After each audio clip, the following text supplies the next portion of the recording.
బెండ విత్తనాలు అయితే పెడుతున్నాం ఫ్రెండ్స్. ఇగో మేమైతే రెండు అయితే పెడుతున్నా. చాలా లోతు వినవురా, ఏం కదా మొలిసే మొలవ మళ్ళీ లోపల పడిపోతట్టు. మా తమ్ముడికి అయితే బెండకాయ కూర అంటే చాలా ఇష్టం. కూర కాదు, ఫ్రై.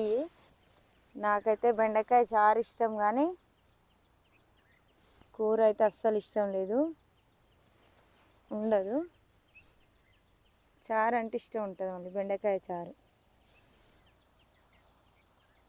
బెండకాయ అంటే మా ఇంట్లో ఎవరికి ఇష్టం ఉండదు, కానీ తమ్ముడికి ఒక్కనికి చాలా ఇష్టం. ఇంకా వాడి కోసం ఇవైతే